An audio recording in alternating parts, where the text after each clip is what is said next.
So, episode 5, Josh is a tool. Is that what we're calling this episode, I think? I don't know. Days of Pain and Victory podcast, DPV podcast, episode 5. I'm Josh. I'm Alex. And we've got a great episode for you today. Studio looks a little different, as you can tell. We are not. We are struggling in 2 locations at once today. Yeah, so hopefully we won't have to do this all the time, but it's a good option for when we can't make the drive. So, and by make the drive, I mean Alex making the drive because he's done it every time. I have not seen we have not filmed. We filmed one down here over Christmas, but that was it. I am pulling up Trello right now so I can have my Trello, the DPV podcast. Look at this. We are like on it. Yeah, we've got notes today, so it's not just going to be completely winging it. We've already introduced ourselves. I feel like we're money ahead. All right, we're going to put this right here. Oh, no. Dude, what? I had notes about tools. None of it saved. You didn't save it? No. Yeah, because it does not show. This outline shows nothing. We are winging it. We're winging it. It's going to be good. Dude, we got this, dude. We wing everything, and so does it really matter? No, we generally do better just winging it. I don't know if we do better because I don't know what it's like to not wing it. That's the thing. We don't have anything to compare it to. I mean, and we could be messing up horribly. There could be so many different things we could do. And, this is awesome. All right. So today we're going to talk about tools, shop tools, kind of like we're going to go from what you need to get, what tools you need to get to kind of get started, and then kind of ease into more advanced stuff towards the end of the episode. And it should be pretty good. Hopefully it's helpful for you guys. But before we jump into that, Josh, what have you been working on this last month? Oh my gosh, dude.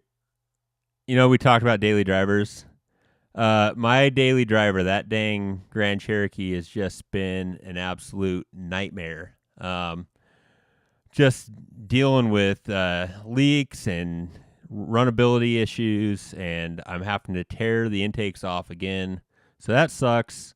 And if it was a small block, pulling the intake, 20 bolts, and a couple hours, swapping new gaskets in there, not a big deal.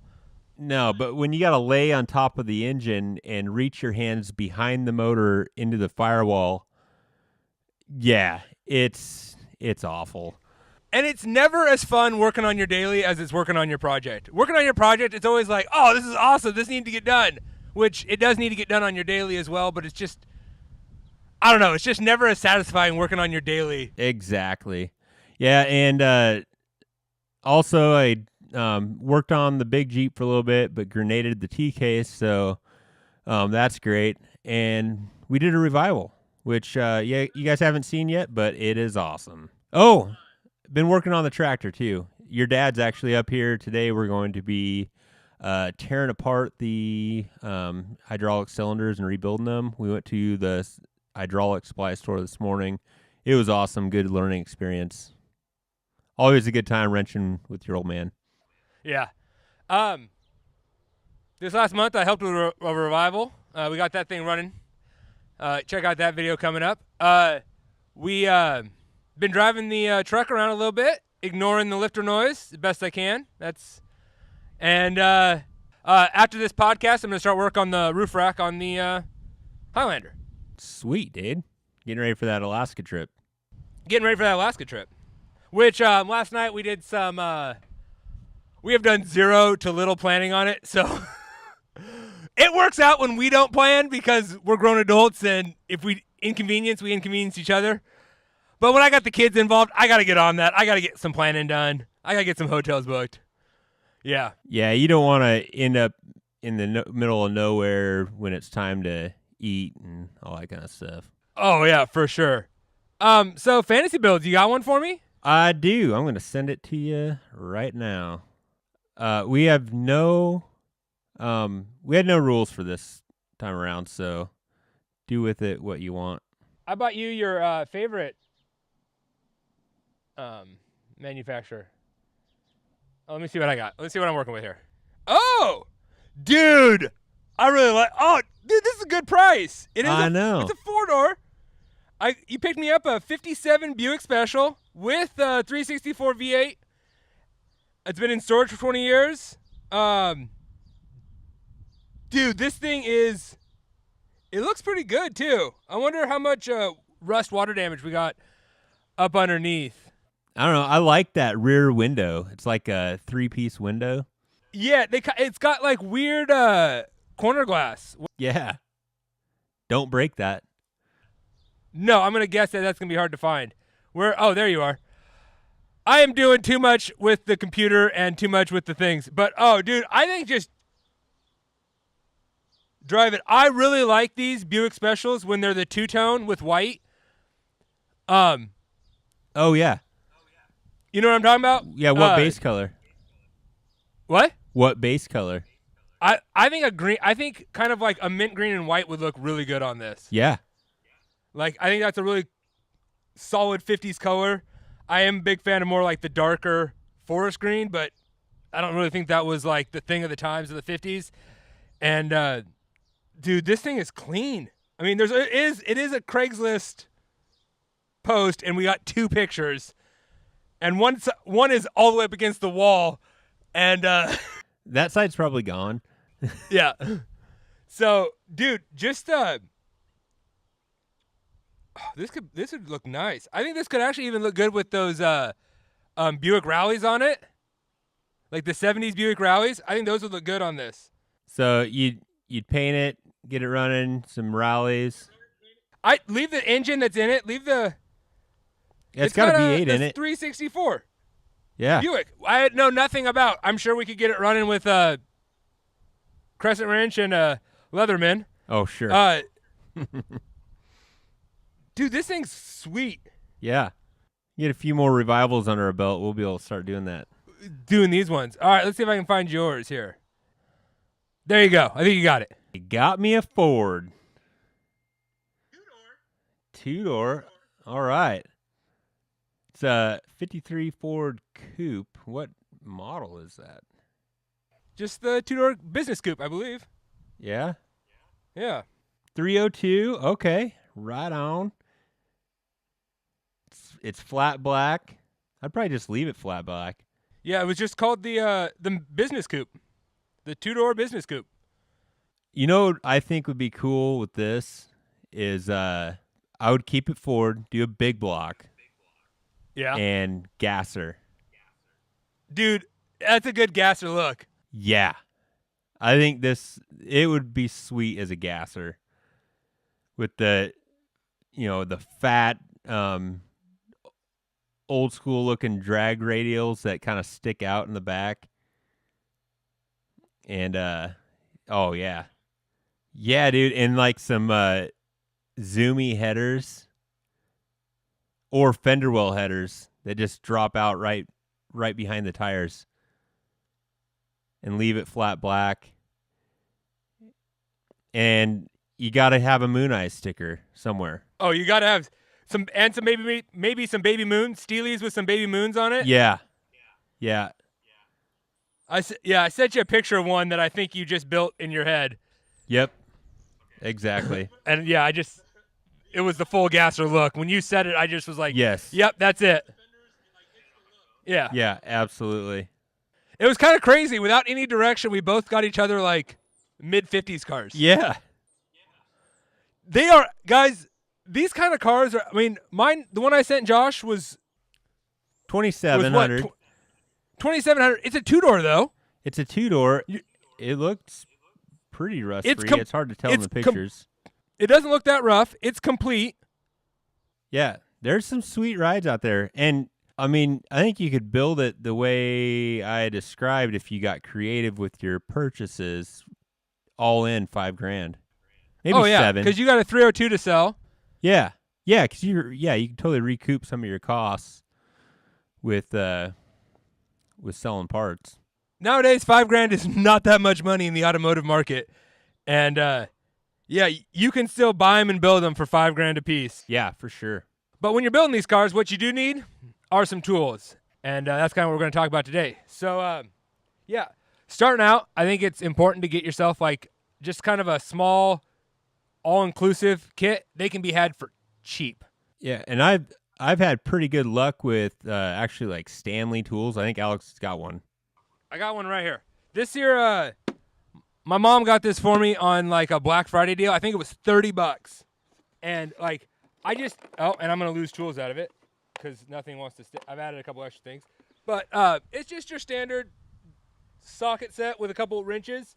Yeah, the wrenches don't go up very big, and I've supplemented that when needed. But one, it's great that it's all together, and I can just throw it in it lives in the trunk of my car. And anytime we go on a road trip or something, I just throw it in the car that we're taking because it has most of what I need in it. And yeah, I did besides a 10-inch crescent, changed the intake manifold or the intake, not just the manifold, the intake as well on that Crown Vic using just that toolkit. I needed a crescent wrench for the EGR to loosen that nut, but other than that, like the entire toolkit did the whole job. What is it, like a 150 piece set or something? Yeah, don't have enough fingers and toes to count that high right now, but yeah, I'd guess it'd be about 100. Yeah, so for the guys that are on audio only, it's like it's got assortment of deep sockets, shallow sockets, some wrenches, a ratchet, and like some screwdriver tips and stuff, right? Yeah, a whole bunch of screwdriver tips, which is where they like to inflate the numbers usually on those toolkits. But yeah, it does have like 40 tool bits. But I mean, does it replace a real screwdriver? No. In a pinch, is it going to work? Absolutely.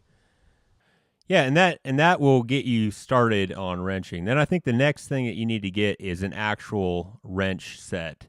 And I really like the ratchet wrenches, but honestly, for your first set, you should probably get just a standard box end wrench set because those ratchet wrenches don't always fit everywhere that a box end wrench will fit.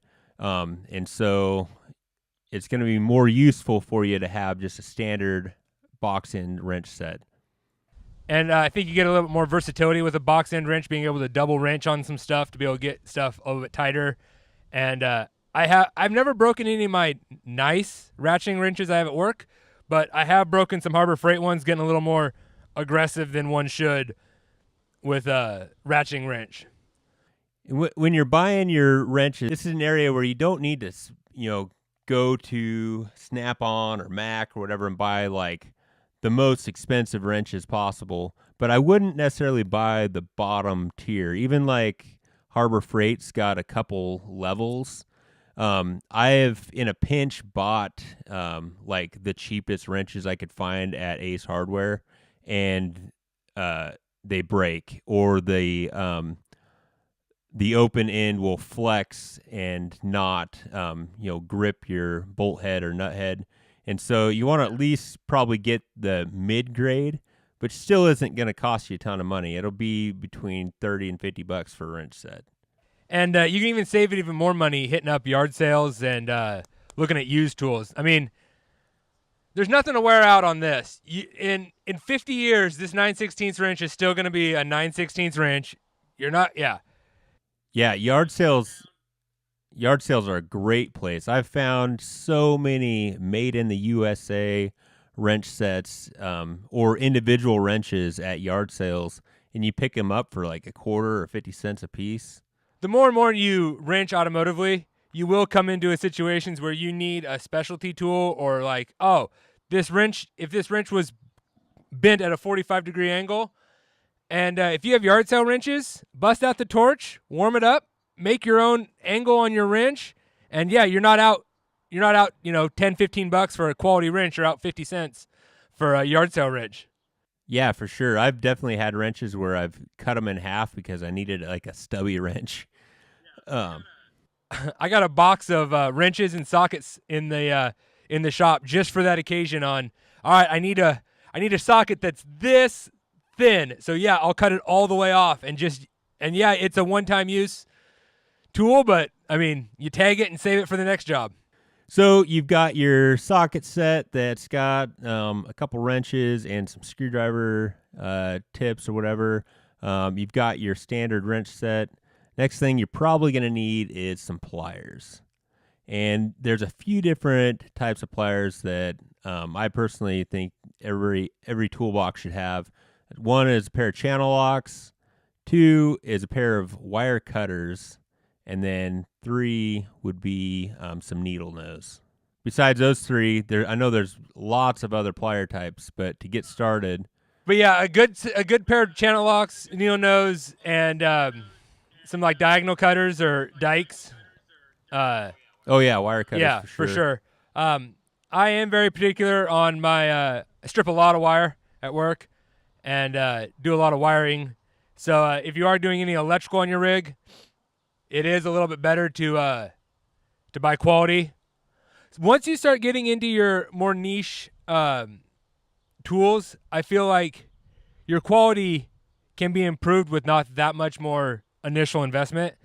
And sometimes it's as easy as not buying the Pittsburgh brand and buying the Icon brand at Harbor Freight. Their Icon line is very good. There hasn't been a single tool that I've used from them. I have their snap ring pliers. I have some of their super long reach pliers, or not pliers, long reach wrenches, and I think a set of needle nose from there. And yeah, the quality from Icon has always been top notch. Yeah, the thing with pliers, especially pliers that you're going to use for cutting, the metal's got to be hard but not brittle, and so that's why that quality matters. Like I don't know how many sets of lineman pliers where I've purchased them to try to save a little bit of money, and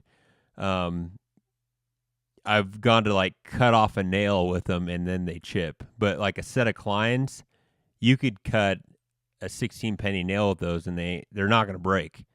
And so same with like the electrical pliers, like you need that precision and good cutting surface. So when you strip your wire, you're only stripping the coating, you're not cutting the wire. Yeah, you're not giving your wire a haircut, and you're getting good flush cuts. So when you put it into your solderless connector or into your ring terminal, you're getting it seated all the way, and you're getting good contact with it. How many electrical projects are like derailed just because of a bad ground or just faulty connection on something that you just installed, whether it was because you had inadequate tools? Right. And so this is where it's worthwhile to, maybe you can only buy one set of pliers at a time at this point, but it'd be better for you to spend $25 on a good set of pliers than spend $25 on a set of pliers that are all going to either hurt your project or break the pliers. Yeah, for sure. And then back to that like metal quality, I think this is important for screwdrivers as well. Because I don't know how many times I've either stripped the screwdriver or stripped a screw because the tip on the screwdriver is just garbage. So I would rather spend, and again, not like best, highest dollar screwdriver available, but get past that entry level price point and get something that the tips are hard and not brittle. One thing that I like to look for on my screwdrivers, especially on like the flat blade, a square shaft screwdriver that a guy can get a crescent wrench on to help assist with some torque. Square shaft screwdrivers help out so much. You can either usually it's 1/4 inch. You can use a 1/4 inch wrench or use a crescent wrench. And yeah, it's not something you think about at the time, but later on, yeah, it can come in handy and be very useful. Yeah, for sure. All right, so got your socket set, you got your wrenches, you got some pliers, you got some decent screwdrivers. Is there any other basic tools that we need?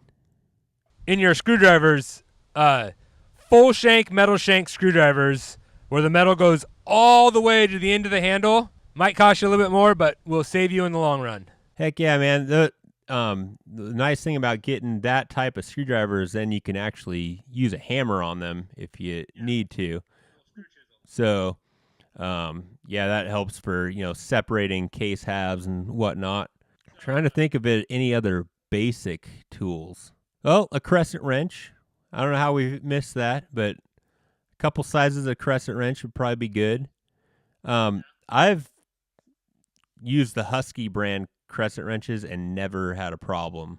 No, I got some plums from my great grandpa that I still use. Yeah, they are Yeah. I mean, and those are the kind of stuff that you find at the yard sale. Yeah. Keep them, throw a drop of grease in them every once in a while, and they are, yeah, last a lifetime. So, I think maybe at this point, if you've got some coin, cordless impacts. What do you think? Yeah. After getting out of the basic hand tools, either like a electric ratchet or just a cordless impact, like both of those can just save you so much time for disassembly, either an air ratchet or a wireless ratchet. After you get the stuff broke loose, just for disassembly, it can save you so much time. Yeah, for sure. Then I think you got your basic needs kind of covered at this point. And what I would suggest for like specialty tools is just buy them as you need them with your project. Because I think if you're trying to like, if you're just buying tools, you're going to end up buying a hub socket, and then you're not going to use the hub socket for a year, but something else is going to break, and you're like, oh shoot, now I need, the brake tools for taking brake shoes apart and whatnot. But you just spent your money on a hub socket. Yeah, buy as needed and buy the best quality you can. I think once you get off that your initial set of tools, buy the best quality you can. I still think the Made in America stuff is pretty good, and it goes and buying tools that have a warranty is also a good thing to look at. We didn't really talk about that in hand tools, but like Harbor Freight has a walk-in, walk-out policy. You walk in with a broken tool, you walk out with a functioning tool. Craftsman, which is handled now by like a lot of Ace Hardwares or True Values, they have the same policy. Husky at Home Depot has the same policy. Yes, your Snap-on and Mac and stuff have that, but now you got to track down a dude with a tool truck to switch it out. I take my Harbor Freight tool that I bought in Lewiston and broke at Josh's house in Spokane. I can go to the local one, pick one up, and walk out the door the same day. Yep, and I've had several of my Craftsman tools replaced that way too. I'm not a huge fan of Craftsman ratchets, but I'm okay with like their sockets and stuff. I've broken too many of the Craftsman ratchets, and it's kind of sometimes that can really just stall you out when you're in the middle of a project. So, but I don't know. I've also never bought past the entry level Craftsman ratchet except for my torque wrench. I'm very, very happy with my Craftsman torque wrench. And that's a specialty tool that you're probably going to need before too long if you're wrenching on cars, is a torque wrench. And you do want to buy a quality torque wrench because the cheap ones, they go out of adjustment or spec, whatever you want to call it. And you will break bolts that you don't want to break. Ask me how I know. We've all been there. Yeah. Breaking a head bolt on a head job that sucks. These are nice mic stands. Yeah, I like them. Yeah, we're getting a little more professional here. We've got mic stands. You are sitting on a bed with curtains in your background, so I don't know how much professional you want to say we're getting. And my desk right now is a tool cart, so I don't really know if we're gonna like. My desk is a drum right now. Yeah, it's a baby step. Yes, yeah. We'll get there. We'll get there. There's gonna be a studio one day. Heck yeah, man! It's gonna be awesome. All right, so we were talking about specialty tools. So when you're looking at sockets, there's two like main types. There's a lot we could talk about sockets, but there's 6-point and there's 12-point sockets, and you're gonna want both. I don't know what does your Stanley set come with? Both. Are they 6-point or 12-point? There's both. Both? Okay. Yeah, so some sets will be just 6-point and some will be just 12-point. 6-points are really nice because they grip the head of the nut or the bolt really well, and they're a lot less likely to strip the bolt off. But sometimes a 12-point, like it'll actually have a 12-point head on the bolt, and you'll need a 12-point socket. That was the case with that Turbo 400 we rebuilt. There was one 12-point half-inch socket on there, and I had to go buy one. Yeah, and that a lot of times with that, like a 6-point will grip when you have like a little bit of like rusting or scaling, and maybe your fastener size isn't now true to size. It's lost a little bit, and that 6-point will really get in there and grab. Yeah, where the 12-point you risk rounding off the bolt, so you don't want to use a 12-point as an impact socket. I've done it, but you don't want to. Oh, I've done it. Absolutely, I've done it. Do as I say, not as I do.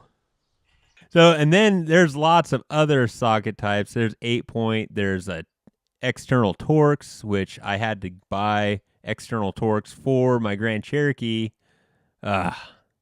Deep and short sockets, and even extra deep. Yep. And then you've also got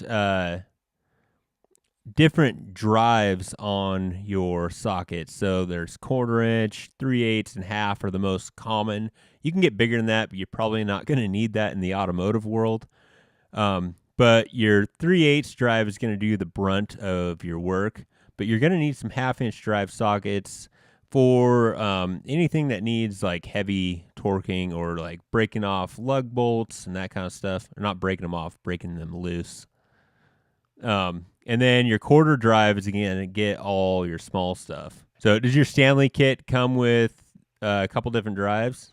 Yeah, it came with 3 ratchets, half, 3/8, and 1/4, and yeah, and you kind of need all of them because like you won't find anything much above 3/4 fastener size in your above 1/4 inch, and you won't find a lot of stuff below 1/4 inch in a 1/2 inch drive. So if you're working on something that's really small, you're going to need your 1/4 inch drive stuff to get down to those really small fasteners, and yeah, your big aggressive fasteners that your lug nuts, your suspension bolts, your big heavy duty stuff, you're going to need your 1/2 inch drive stuff.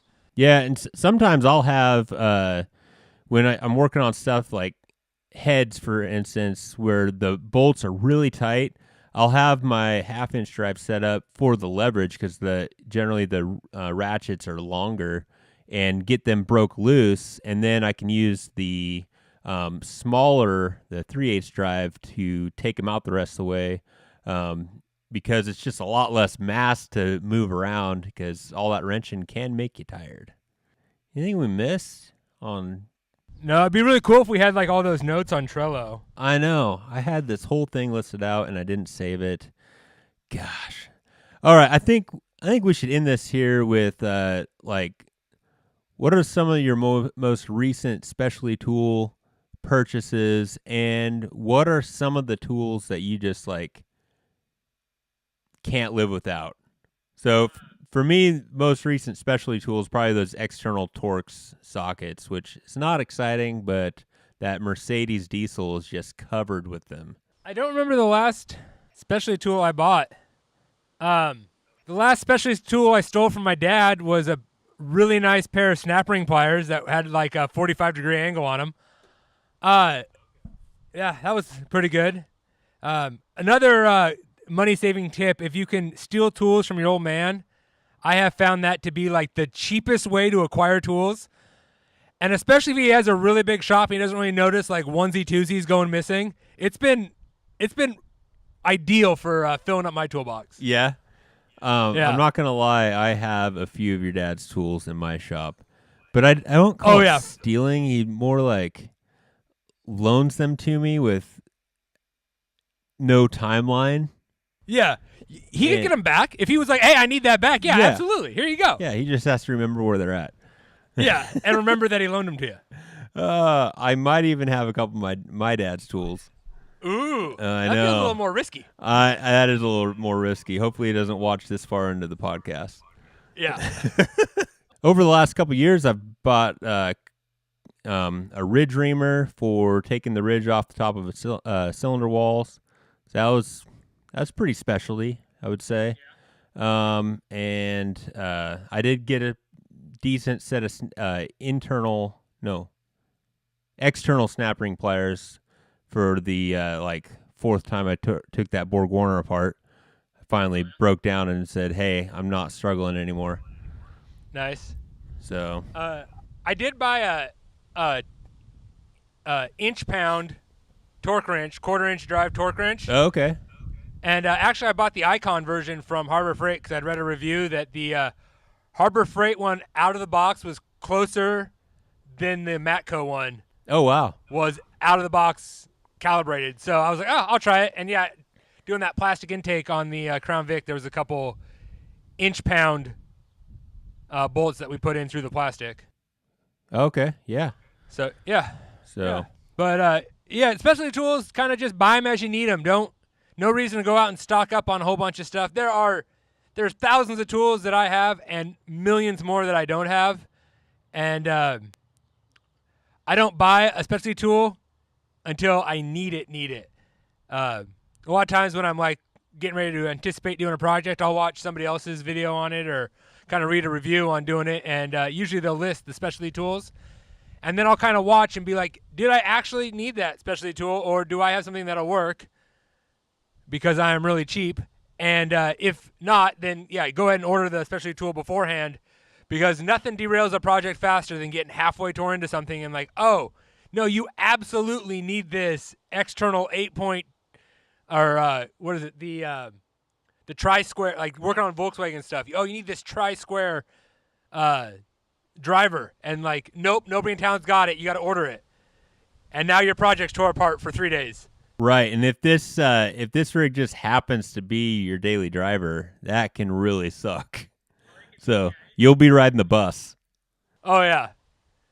Oh, one thing I can't believe we didn't talk about. I'm glad I just thought of it. But as far as specialty tools and saving money, places like O'Reilly's and AutoZone, they will loan out specialty tools for free. You may have to pay a deposit on them of some sort that you get refunded. But I've done that with ball joint press. I've done it with slide hammers for pulling out bearings. Stuff that you're going to do like once on your rig and not again for 100,000 miles. They even have like pulley like some tools that I don't consider that specialty, like pulley pullers or things of that nature, that I use on a more regular basis. They have those for rent as well. I mean, they have pickle forks, yeah, like you said, bearing pullers, slide hammers. There's a lot that you can rent at your local tool store. Yeah, so yeah, don't forget about that avenue. It's very, very helpful for sure. I think I've done the ball joint press probably 3 times. Yeah. So that's a good thing to remember. Yeah. Then we could get all into the fabrication stuff, but I think we should save that for its own episode. Fabrication tools. I think feel that'd like be a this good is one. more just, we're just talking about hand tools, and like this is just to get a guy going. But you need a jack. Oh, what do we got? What? You need a jack. Oh, I mean, you might be able to use your cart, the one that's supplied in your car. I honestly, I think jack stands are more important than a jack right off the bat. Jack stands. You can get a set of jack stands for $25. Yeah. And then just use the jack that's supplied in your car. Yeah, I know all the memes about the Harbor Freight jack stands, but I'm looking around here outside, and every jack stand that I can see is a Harbor Freight jack stand. I have a few Summit Racing ones, which are probably made by the same people. Yeah, probably. But using your own factory jack and a little bit of 2x4 or 2x8 cribbing, so you can get more stroke out of your jack, get it, help it out, start it up off the ground a little bit. You can get a little bit more full stroke out of your jack and get a jack stand under there. And even if you're before the, I've even gone so far as when you pull a tire off a rig, use the tire underneath the frame as your emergency jack stand, and that works. It does not cost a lot of money to get into this. It can be very expensive. It just takes time. Yep. You don't need it. You don't need it all at once. No, and just a little bit of drive and desire to get it done, and you can get a lot done. So it's about yard sale season. I would say get out there, start looking for some tools. Yeah, seriously, $50 in yard sale tools, and you will fill up a tool bag. All right. Well, I don't know if we've got anything else to say about tools. I mean, we could probably talk for hours about tools, but I think we got a good start there. All right. Well, we got merch. Put that link down in the show notes, as well as link to a few of the different tool sets that we think would be good to get started. We'll link that Stanley set, maybe a few wrench sets that we think are good. So you can check those out. Next episode, also the studio is going to look a little different, so that'll be cool. But hopefully we're together on that one. Yeah, for sure. All right, we'll wreck it, rinse it, repeat. Until next time. See ya.